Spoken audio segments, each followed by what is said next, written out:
Morning, everybody. I'm on my way to the gym.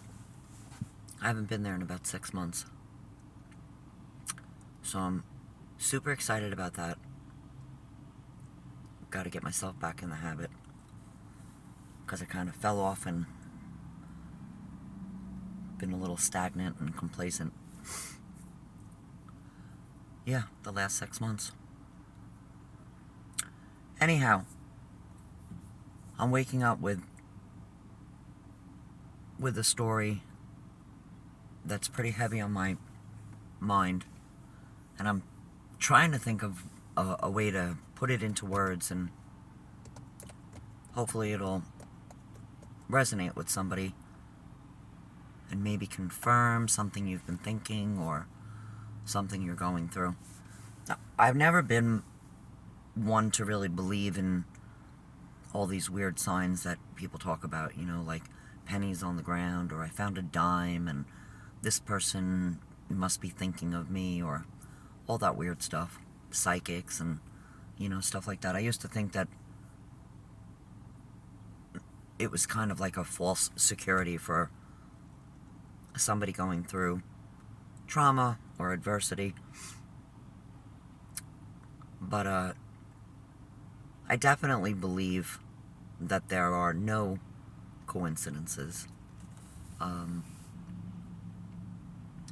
More now than I ever have in my life, especially with the ability to look back, and what do they say? Hindsight is 20/20, right? Everything that's happened in my life, even if it was bad at the time, was working out for me.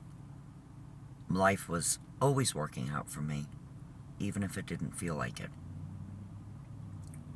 So, I want to say probably 4 or 5 years ago I started seeing a repeating number, 1111. I didn't know anything about repeating numbers or if they had meaning or significance, but I definitely saw that number enough that I started doing a little research. And you can do your own research and learn a little bit more about it. But yeah, it just seemed like no matter what I was going through or whatever I looked at, whether it be the clock or the radio station, my odometer, it was always 111, 1111. I'd get a receipt from the store, it was 1111. I can't tell you how many times I just kept seeing the number over and over again. And so the story that comes to mind this morning is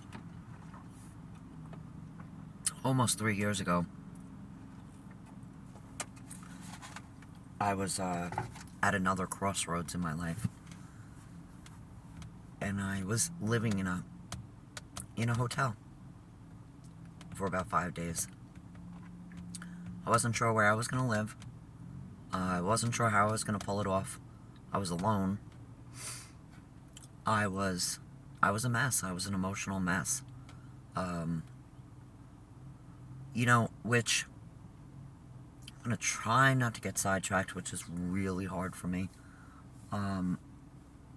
That just brings in, I just have to add this in here real quick. Stop playing the victim in your own life. Because the more that you tell that story, the more susceptible you are to predators. And when I say predators, I can only speak for myself and the experiences that I've had with different men. But they're out there, and they're looking to, I call them Captain Save-A-Ho, and anybody else who's dealt with these types of men knows what I'm talking about. So, yeah, just stop playing the victim. You're not. Get your mindset right. Don't expect anybody to jump in and save you. Because more than likely, I don't care how good they look from the beginning. I don't care what they give you, what they do for you. There's a lot of sheep in wolf's clothing, so to speak.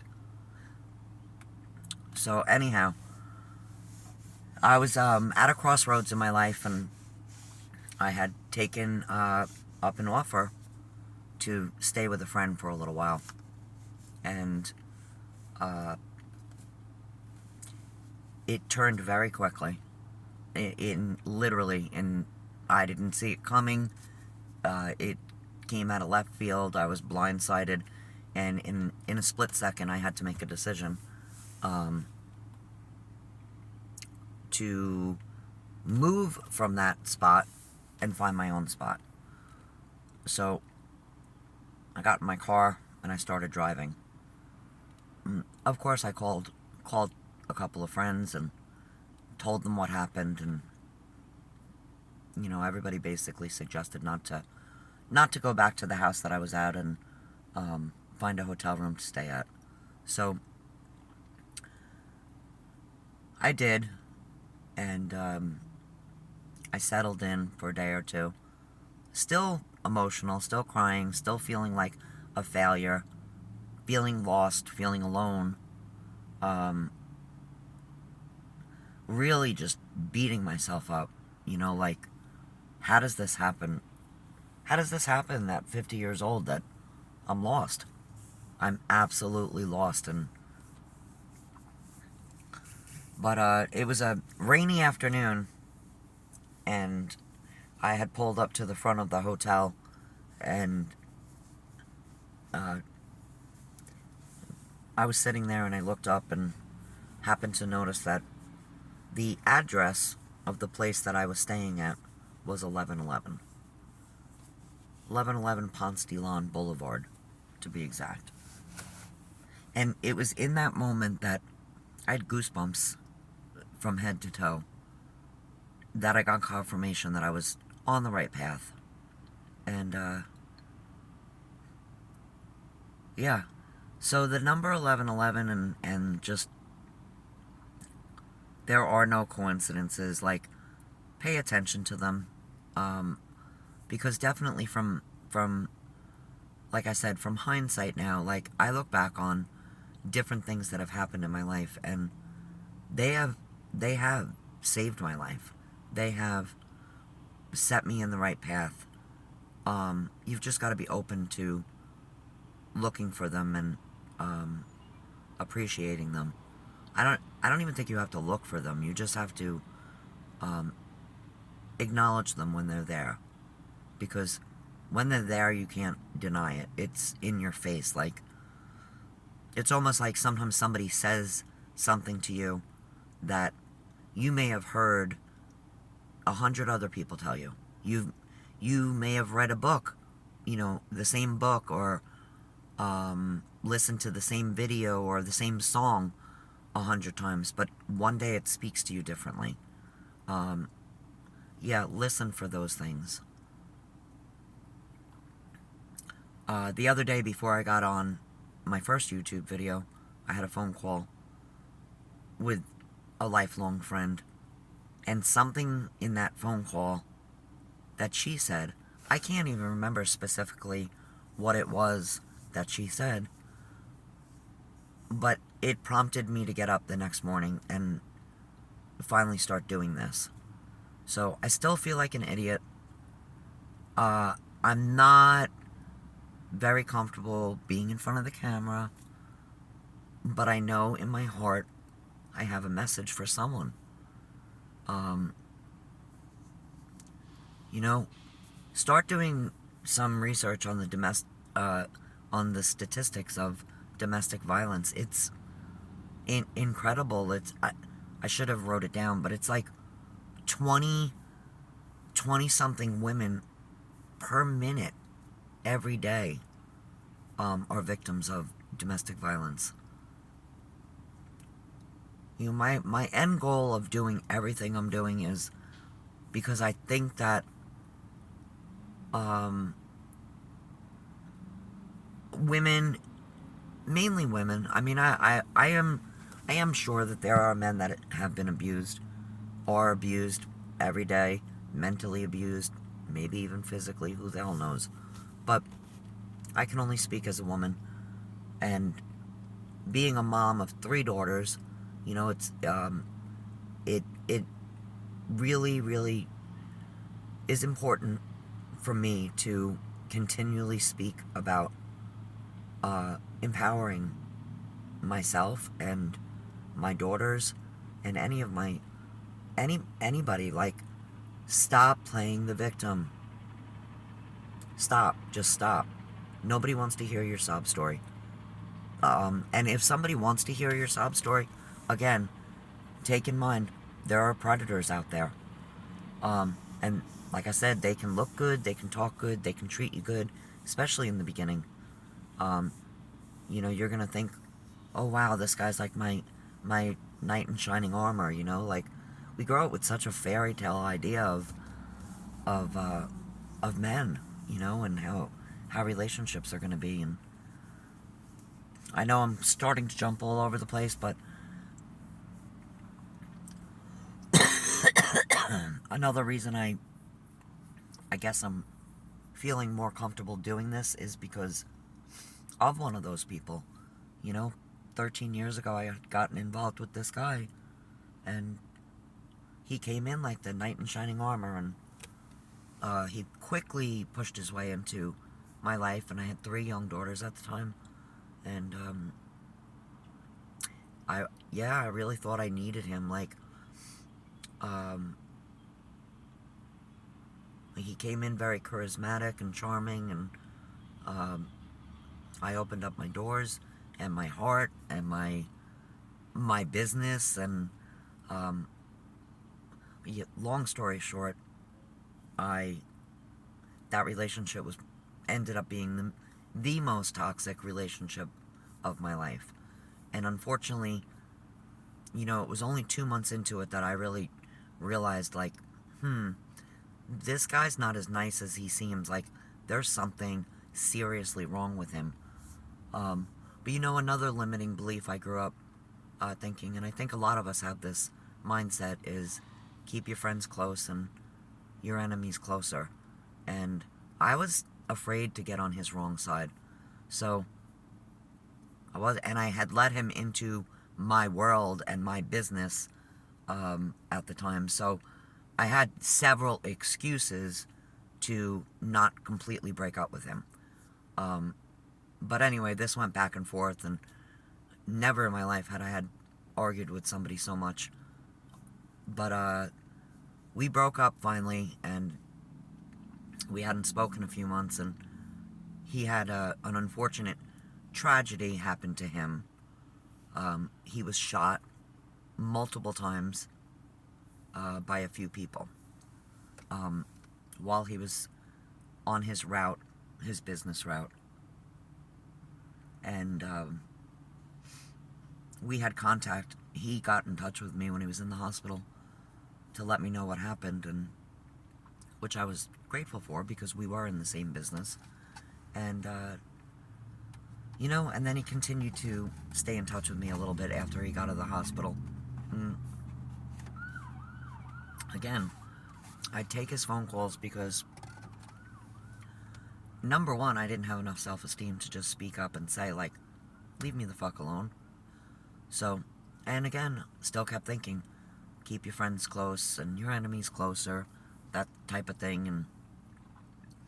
But he was like gung-ho on vengeance, and he would call me and I'd listen, and I'd be like, oh my god, like, I kept saying to him, like, hey Mike, maybe you need to get into another business, like, maybe this business isn't for you.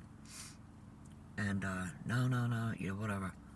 Anyway, he let me know quite a few things that he was up to, and he was definitely looking for the people that had shot him. And I kept telling him to let the police do their job, and I understood he was frustrated, and but that's my empathetic, compassionate side. Like, I've learned, you can't help crazy unless you're maybe a licensed psychiatrist. You can't help crazy, and if they don't know they're crazy, you definitely can't help them. But yeah, so this went on for about 10, 11 months, I guess. 9, 10, 11 months. And the bottom line is, he did, find the people that he thought shot him. And, he shot 6 people. He walked up and ordered them to lay down execution style.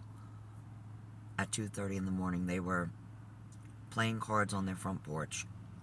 And he walked up, wearing a, like, police, jacket or something. He shot and killed 2 people and injured 4. And yes, he was just convicted finally for this. But it took, he's been sitting in county jail for about 13 years, or almost 13 years. And I had to testify in his first trial, which was 3 years ago, which ended in a mistrial. And then I had to testify for a second time a couple months ago. And he finally was found guilty. Thank God. You know, the only reason I had to testify was because I did go to the police when it initially happened. An acquaintance of ours at the time, Michael and mine, had come to me and asked if I knew where he was, and I said we hadn't been dating for a long time. As far as I knew, he was back at his parents' house after he had been shot. And she had said that people were looking for him and that he had shot a bunch of people the night before. And I sat there kind of dumbfounded. She said, "Stacy, if you think that he did this or you have any information, you need to go to the police." So I innocently and naively went to the police. I did ask if it could be anonymous, and initially I was told it could be. So yeah, I told the police some of the things that I felt were concerning about him, and yeah, it wasn't until shortly after that the detectives came and said, like, yeah, no, you can't remain anonymous. We need a recorded statement.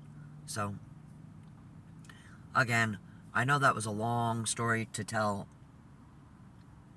a short message, but stop playing the victim. You're only going to attract predators.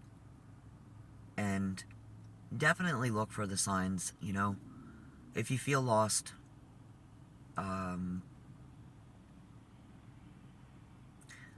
look for the signs. They're there. And listen. Stop having conversations with people and preparing your reply. Listen. Start listening. And don't just listen with your ears. Listen with your eyes. Listen with your heart. Everything you need is going to come to you when you're open. It's almost like, you know, that song, and anybody who knows me knows I'm not a religious person. I'm a deeply spiritual person, but not religious. I believe in a higher power, with no doubt whatsoever. And but that song, Jesus Take the Wheel, you know, sometimes you get to a point in your life and you're like, I don't know what I'm doing or where I'm going, but I'm miserable, and you don't really know how to fix it, and you don't know where to start. You kind of have to just learn back to say, like, hey, Jesus, take the wheel, because I'm fucked up. Like, I fucked up. I don't know where I'm going. I don't know which way to go. Anyway, that's my message this morning. You know, I'm gonna let you know a little secret. When I brush my teeth in the morning and I look in the mirror, I try to ask God, my higher power or whatever, to lead me in the right direction and let me know where I can help. You know, I look myself in the mirror and say, like, am I happy? Am I in alignment? You know, like, which path do I need to go on? And then that's it. You know, it's not like I get an answer immediately, but I think it starts off my morning in the right way. You know, stop waking up and just reacting to life. Make a conscious effort to take some time with yourself in the morning and set your day up right. You know, before the rest of the world gets up and you got demands of a family or a job or whatever, just connect with yourself. Connect with yourself. You have all the answers. You have all the answers. Every answer you need is inside you, and if you can calm yourself down enough, they're all going to come to you. Definitely, if you're going through any kind of like traumatic experience or you're just unhappy in your life and you keep living on autopilot doing the same thing every day and you know you're not happy, start writing. You know, just start writing. Figure out where you want to go. Figure out what's missing. Figure out what you can do differently, and then just start small. You know, that video that I posted, that first video that I posted a few days ago, or it might even be a week ago at this point. When I did it that morning, I was afraid. I'm still afraid. I'm still not sure which direction I'm going with this or what's gonna come of it. But when I did it that morning, that was a big step for me to just get in my car and film it. You know, I've been thinking about it for 2 years. I feel like I have a message to pass on, and I said to myself, I don't have to post it. I can at least let me film it. I don't know how to edit. I'm not gonna put my makeup on and do my hair and really like just worry about all that, because that's all just a bunch of surface bullshit, and we know it. I know it.